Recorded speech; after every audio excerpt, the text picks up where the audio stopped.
Every kid that has grown up in America has learned this song before they learned their own phone number. Yankee Doodle went to town riding on a pony, stuck a feather in his cap and called it macaroni. Cute and harmless.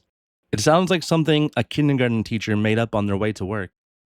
Except that song was written as an insult, a slur basically, set to a catchy tune. British soldiers wrote it to mock Americans as broke, tasteless idiots who thought they were fashionable. And Americans, instead of getting mad, picked it up, dusted it off, and marched into battle, singing it back to the people that wrote it as a joke. This is the story of how a 260-year-old diss track became the unofficial anthem of the United States. And also what macaroni actually means, because I promise you, it's not pasta. Here's the weird part before we even get to the words. Nobody's totally sure where the melody came from. Some historians trace it back to an Irish tune, and there's also a theory it descends from a Middle Dutch harvest song that goes back as far as the 1400s, full of nonsense syllables that just sound like Yankee Doodle already. Basically, the tune was already floating around Europe for centuries, getting passed from farmers to soldiers to drunk sailors, long before anyone attached it to America. At one point in England, royalist soldiers even used the same melody to mock Oliver Cromwell during the English Civil War.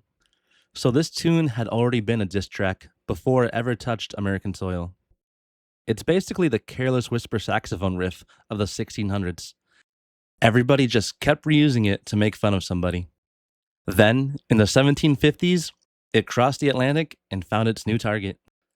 Around 1755, a British Army surgeon named Richard Shuckburgh was stationed at Fort Crilo in New York during the French and Indian War, fighting alongside colonial troops, and apparently, he was not impressed. The British troops used the song to mock the disheveled, disorganized colonial soldiers they were forced to fight alongside. Guys they saw as unwashed simpletons who thought sticking a feather in their hat made them stylish. Let's break down the actual insult, word by word, because every single word here is doing work. We'll start with the word Yankee.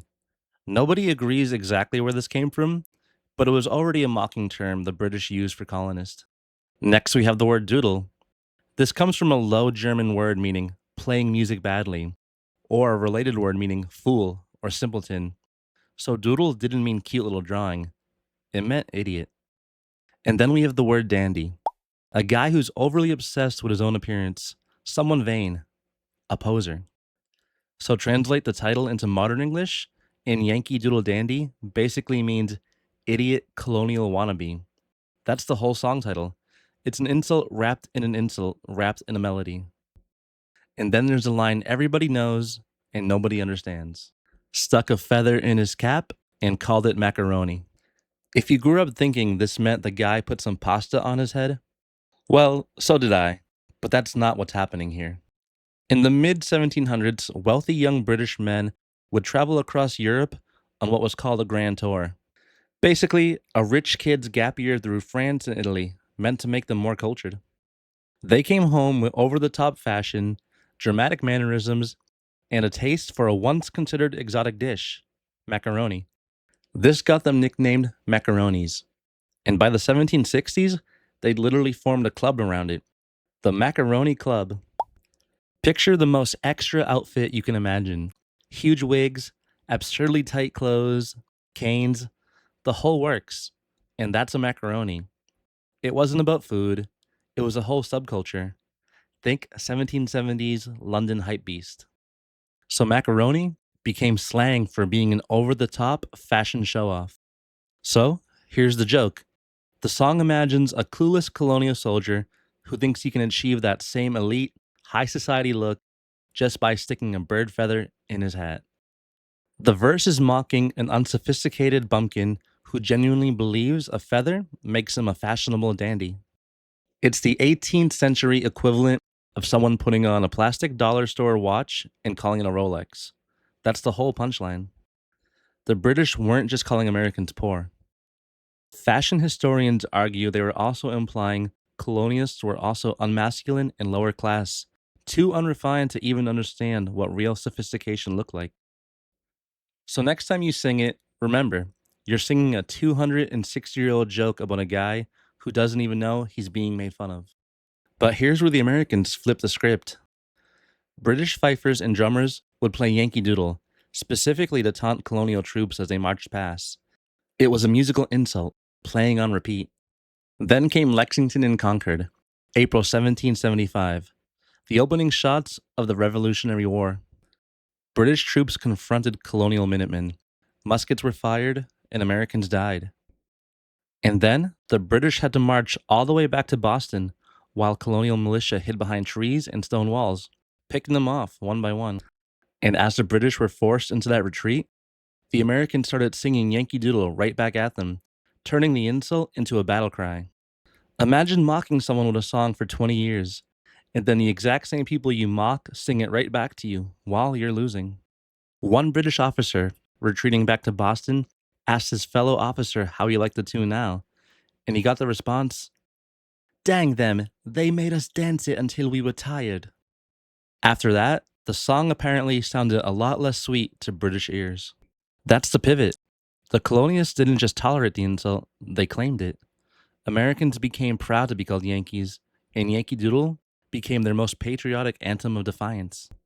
New verses got added mocking the British and praising George Washington, and by 1781, the year the British surrendered at Yorktown, the song had fully transformed into a symbol of national pride. It was basically the 1770s version of taking an insult and reclaiming it. The British handed American an insult, and the Americans turned it into a flag.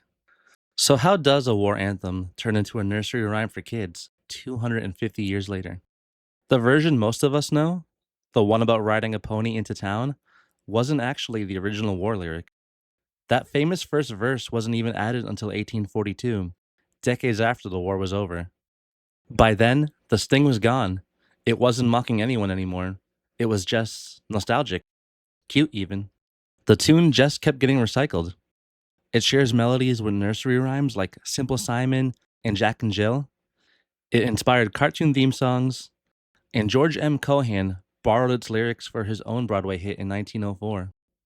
Voice of America even used the tune as their radio signal during the Cold War. Supposedly, an employee picked that in 1943 because he thought it was funny. The song has had a 250-year glow up, from military insult, then battle cry, then patriotic anthem, and then children's song. Same 8 notes, 4 completely different jobs. So next 4th of July, when someone's kid is banging that tune out on a kazoo, remember what it actually is. A joke that a British doctor wrote about a feather and a fashion trend that colonialists stole, weaponized, and turned it into a symbol of an entire country. Sometimes the best comeback isn't writing a new diss track, it's just taking theirs.